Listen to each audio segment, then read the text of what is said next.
Hey, it's Dustin with an A. I wanted to share what's going on. So, downloaded EveryDollar, and last night my wife and I went and looked at our budget.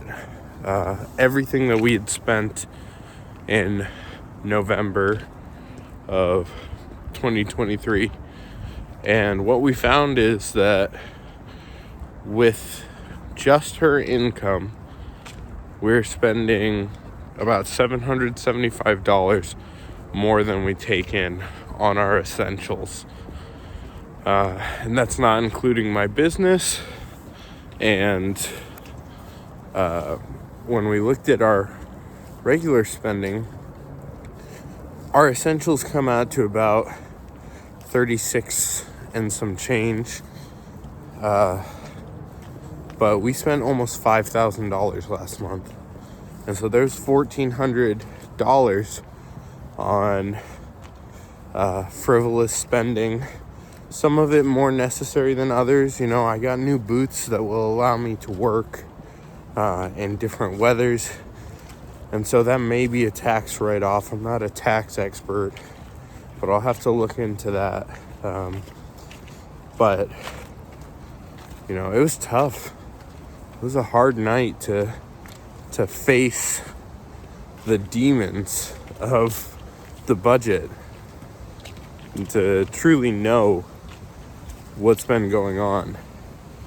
And so over the next month, the goal for December is to have $1,000 in a separate savings account by the end of the month.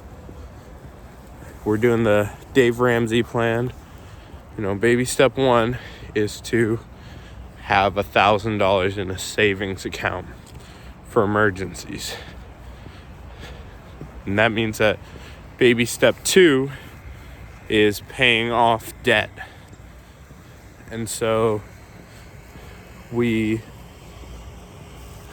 looking at our debt, and the first thing to go is going to be the phone bill. We pay far too much for our phones, and if we were to switch to a discount service like Mint Mobile, we could save over $175 a month, and that's a $400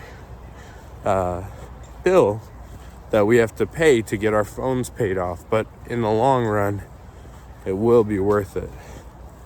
The next thing would be my business credit. I have about $1,900 in business credit that I need to pay off. And right now I have it set to minimum payments. But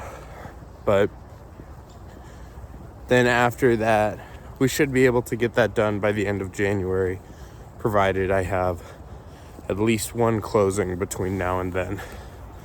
But what we're gonna do moving forward is when I get a closing, rather than just transferring a bulk sum, I'm going to break my budget up into weekly allowances. So every week I'll get $300 or $400. I haven't really looked at it, but between my wife and my income, that will be enough to cover our bills. Now, there's going to be more in depth as we learn about it more, but the most important thing is that we take the right steps to get ourselves out of the hole that we've gotten. And once we get the house livable, we can bring a tenant in, and that room should rent for $600 to $800. So that'll cover the gap. The toughest part right now is inside. I know we're going to be okay. I won't let anything happen to Tamara or myself. It has been difficult though. There have been a lot of tears and a lot of high stress, you know, because it's a situation I've never found myself in. I don't like debt. I've never really carried debt. And now that we have a mortgage as well as, $12,000 in debt between the car and my cards, it's been very stressful. And my business grows to the extent that I do. And I've been really looking at personal growth and exploring faith, which is something that we can talk about at a later time. But that's my update. I'm Dustin with an A. Have a great day.